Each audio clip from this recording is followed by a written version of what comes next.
नमस्कार।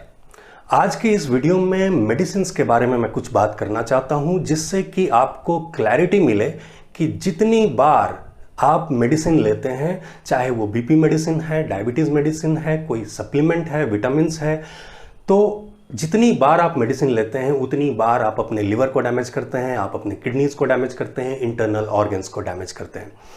इसको एक बहुत सटीक एग्जाम्पल लेके डॉक्टर BRC ने समझाया था। मैं वही एग्जाम्पल लेके आपको समझाता हूँ कि मेडिसिन को अप्रूव करने का क्लिनिकल ट्रायल्स कैसे होता है और डॉक्टर्स के लिए वो प्रोटोकॉल, वो नियम क्या है कि वो कैसे आपको मेडिसिन प्रिस्क्राइब करेंगे। सबसे पहले ये बात समझ लीजिए कि जब भी आप कोई मेडिसिन लेंगे तो साइड इफेक्ट हो सकता है, ऐसा आपको बताया जाएगा, लेकिन मेरी बात मानिए, साइड इफेक्ट होगा ही होगा। अब आप कहेंगे मैं आपकी बात कैसे मानूं, तो मैं आपको इसका प्रूफ देता हूं कि क्लिनिकल ट्रायल्स होते कैसे हैं। मान लीजिए कि आप एक गवर्नमेंट एजेंसी हैं और मैं एक बिजनेसमैन हूं। मैंने एक कॉइन बनाया है, सिक्का, जिसको उछालेंगे तो कॉइन को जितनी बार टॉस करेंगे हेड ही आएगा। मेरा ये क्लेम है। तो आप गवर्नमेंट एजेंसी हैं, आप बोलेंगे कि इसको प्रूव करो, तो मैं 10,000 बार सिक्का उछालूंगा और according to the probability theory, जो मैथमेटिक्स की थ्योरी है, प्रोबेबिलिटी या संभावना, तो उसमें क्या होता है कि जब भी आप सिक्का उछालेंगे 50% ऑफ द केसेस में हेड आएगा और 50% ऑफ द केसेस में टेल आएगा। अब मेरा क्लेम है कि ये एक जादुई कॉइन मैंने बनाया है, इसको मैं मार्केट में लॉन्च करना चाहता हूँ, गवर्नमेंट की परमिशन चाहिए, तो गवर्नमेंट एजेंसी को मैं बोल रहा हूँ कि मैं इसको प्रूव कर सकता हूँ। अब गवर्नमेंट के पास इतना टाइम नहीं है कि वो एक एक सिक्का उछाले और एविडेंस देखे, तो वो बोलेगी ठीक है, तुम खुद ही ट्रायल करो इसका और वीडियो एविडेंस सबमिट करो। तो मैं क्या करूंगा कि सिक्का को 10,000 बार उछालूं, 990 बार हेड आता है और 10 बार केवल टेल आता है, तो मोस्ट ऑफ द टाइम्स इसमें टेल आता है, तो ये अप्रूव हो जाता है और मुझे इस बात की परमिशन मिल जाती है कि मैं इस सिक्के को मार्केट में लॉन्च करूं और लाखों रुपए का बेचूं। अब इसमें क्या गड़बड़ी हो सकती है? आपको पता है कि जब मैं इसका वीडियो एविडेंस बनाऊंगा तो मैं क्या करूंगा, जितनी बार हेड आएगा उस वाले एविडेंस को सबमिट कर दूंगा और जब जब टेल आएगा उस वाले एविडेंस को मैं छुपा दूंगा। 2012 में FDA ने, फूड एंड ड्रग अथॉरिटी, उसने सभी ट्रायल्स को, जब से FDA बना तब से सभी ट्रायल्स को इकट्ठा किया, निकाला, खोद के निकाला, और फिर उसमें यह पाया गया कि 50% ऑफ द ट्रायल्स कभी रिपोर्ट हुए ही नहीं। और जब उनको स्क्रूटिनाइज किया गया तो पता चला कि ये 50% ऑफ द ट्रायल्स जो छुपा दिए गए, उनमें से 95% नेगेटिव वाले रिजल्ट्स थे। तो जैसा मैंने बोला ना, जादुई सिक्का मैंने लॉन्च किया। हर एक मेडिसिन ऐसे ही लॉन्च होती है। कोई बिजनेसमैन है, उसको बिजनेस करना है, उसने कोई मॉलिक्यूल, केमिकल बनाया, अब वो ट्रायल करेगा तो सबसे पहले तो पेड ट्रायल्स होती है। उसका मतलब एक साल के अंदर आपको सबमिट करना होता है एविडेंस, नेगेटिव हो या पॉजिटिव हो। तो जब भी नेगेटिव रिजल्ट्स आते हैं उसको छुपा दिया जाता है और पॉजिटिव वाले सबमिट कर दिए जाते हैं।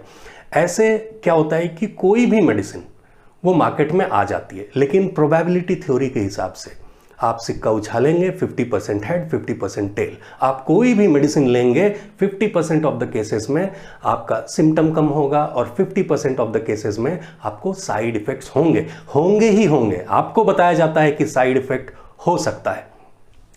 अब मेडिकल प्रोटोकॉल क्या है, इसको समझने का बेस्ट एग्जाम्पल है कि MBBS की पहली क्लास, मान लीजिए किसी ने मेडिकल क्वालिफाई किया, अब वो कॉलेज में पहले दिन का क्लास है, तो एक एग्जाम्पल ये ऐसा देखिए कि हो सकता है, टीचर आया क्लास में, so friends, welcome to the medical college. Today we are going to start learning about various diseases and medicines. Diseases बहुत सारे हैं, लेकिन आजकल जो सबसे कॉमन है वो है हाइपरटेंशन या high blood pressure. High blood pressure होने पे 3 मेजर टाइप्स ऑफ मेडिसिन हैं जो हम प्रिस्क्राइब कर सकते हैं। एक है डायूरेटिक्स, एक है बीटा ब्लॉकर और एक है कैल्शियम चैनल ब्लॉकर। लेकिन इनमें से सबसे सेफ तरीका है डायूरेटिक्स प्रिस्क्राइब करना, क्योंकि ये इंस्टेंटली ब्लड प्रेशर को कम कर देता है। इसमें पेशेंट को डिस्कम्फर्ट, साइड इफेक्ट्स कम होती हैं। तो आइए देखते हैं कि डायूरेटिक्स प्रिस्क्राइब करेंगे तो क्या होगा। अगर आप किसी पेशेंट को डायूरेटिक्स प्रिस्क्राइब करते हैं तो उसको कुछ साइड इफेक्ट्स हो सकते हैं, जैसे कि erectile dysfunction, impotency, lethargy, tiredness, weakness, abnormal rhythm या फिर पैल्पिटेशंस, जॉइंट डिसऑर्डर हो सकता है, नोजिया, वॉमिटिंग, हेडेक, डिजीनेस हो सकता है। लेकिन घबराने की बात नहीं है। अगर कोई पेशेंट जिसको आपने डायूरेटिक्स बीपी के लिए प्रिस्क्राइब किया है वो ये शिकायत लेके आता है कि इरेक्टाइल डिस्फंक्शन हो गया है मुझे या इंपोटेंसी हो गई है, तो उसको हम वायाग्रा प्रिस्क्राइब कर सकते हैं। लेकिन वायाग्रा के भी कुछ साइड इफेक्ट्स हैं, जैसे कि हेडेक, डिजीनेस, रनी नोज और इंडाइजेशन। लेकिन घबराने की बात नहीं है। अगर कोई हेडेक का सिम्टम लेके आता है तो उसको हम पैरासीटामोल प्रिस्क्राइब कर सकते हैं। लेकिन पैरासीटामोल के भी कुछ साइड इफेक्ट्स हैं, जैसे कि कॉन्स्टिपेशन या एलर्जिक रिएक्शंस। लेकिन घबराने की बात नहीं है, उसके लिए भी हमारे पास मेडिसिन है। और अगर कोई पेशेंट वायाग्रा लेके इंडाइजेशन की शिकायत करता है तो हम उसको ज़ेंटेक प्रेस्क्राइब करेंगे। लेकिन ज़ेंटेक के भी कुछ साइड इफेक्ट्स हैं, जैसे कि इंसोम्निया, नोजिया, डायरिया, कॉन्स्टिपेशन। अगर डायूरेटिक्स लेने वाला पेशेंट लेथार्जी, टायर्डनेस, वीकनेस का सिम्टम लेकर आता है तो आप उसको मल्टीविटामिन सप्लीमेंट्स प्रोवाइड करेंगे। लेकिन इसके भी कुछ साइड इफेक्ट्स हैं, जैसे कि ड्राई माउथ हो सकता है, नोजिया, वॉमिटिंग, ये सिम्टम्स हो सकते हैं। लेकिन घबराने की बात नहीं है, इन सब के लिए हमारे पास एक दवा है। डायूरेटिक्स लेने वाला पेशेंट हो सकता है कि आपको जॉइंट डिसऑर्डर का सिम्टम लेकर आए, तो घबराने की बात नहीं है। उसको NSAID प्रेस्क्राइब करेंगे और उसके साइड इफेक्ट में उसको स्टमक अल्सर हो सकता है। लेकिन घबराने की बात नहीं है। फिर उसको हम प्रिवेसिड देंगे, जिसके साइड इफेक्ट में उसको न्यूमोनिया हो सकता है या फिर आयरन या विटामिन B12 की डिफिशियंसी हो सकती है। लेकिन घबराने की कोई बात नहीं है, इसके लिए भी हमारे पास कोई एक दवा है। अगर कोई पेशेंट डायूरेटिक्स की मेडिसिन लेता है बीपी कम करने के लिए और उसको साइड इफेक्ट्स के फॉर्म में सिम्टम्स आते हैं, नॉर्मल रिदम्स, पैल्पिटेशंस, तो घबराने की बात नहीं है। हम प्रोस्टाइल प्रिस्क्राइब कर सकते हैं, लेकिन उससे भी साइड इफेक्ट्स हो सकते हैं, जैसे कि डायरिया, लॉस ऑफ एपेटाइट। लेकिन घबराने की बात नहीं है। अगर कोई पेशेंट लॉस ऑफ एपेटाइट की शिकायत लेकर आता है तो आप उसको इमोडियम प्रेस्क्राइब करेंगे। लेकिन इसके भी कुछ साइड इफेक्ट्स हैं, जैसे कि constipation, dizziness, abdominal pain, vomiting या नोजिया। मतलब हर साइड इफेक्ट के लिए कोई ना कोई मेडिसिन हमारे पास है। अब जो पेशेंट शुरू में हाइपरटेंशन की शिकायत लेकर डॉक्टर के पास गया था, वो भूल भी जाता है कि किस बीमारी के लिए हम डॉक्टर के पास गए थे। उसको बस एक ही चीज़ याद रहती है कि ब्रेकफास्ट के बाद कौन सी मेडिसिन लेनी है, लंच के बाद कौन सी, डिनर के बाद कौन सी। और ये भी नहीं याद रहता है इस चक्कर में तो उनके पास छोटी छोटी डब्बियाँ होती है, उस पर एक पे ब्रेकफास्ट लिखा होता है, एक पे लंच लिखा होता है, एक पे डिनर लिखा होता है। मैं बोलना ये चाह रहा हूँ कि आपको जो बताया जाता है कि ये साइड इफ़ेक्ट्स हो सकते हैं, ये होंगे ही होंगे। And majority of the cases में साइड इफ़ेक्ट्स होते हैं 4 साल बाद, 5 साल बाद। तो कोई भी दवा जिसका एविडेंस को टैंपर करके मार्केट में उसको लॉन्च कर दिया गया, उसको 4-5 साल का टाइम है कि वो बिजनेस करे। 4-5 साल में फिर FDA को रिपोर्ट होता है, क्योंकि जब आप सिक्का उछालेंगे तो हेड और टेल दोनों आएगा, साइड इफेक्ट्स दोनों होंगे।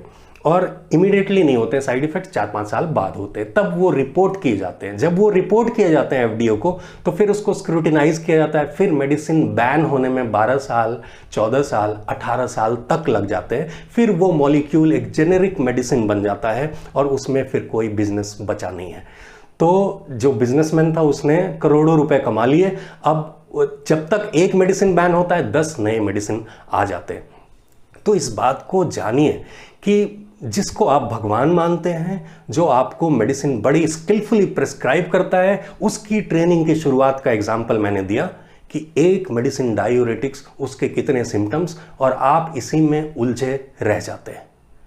तो उम्मीद है आज की बात आपको समझ में आई और आप इस बात का कम से कम ध्यान रखेंगे कि कम से कम मेडिसिन लें तो वो ज़्यादा अच्छा है। और preventive medication, unnecessary medicine, sir दर्द हुआ तो NSAID ले लिया, ऐसा नहीं करना चाहिए। क्योंकि जितनी बार आप कोई दवा लेते हैं, आप कोई ना कोई नुकसान अपना करते हैं।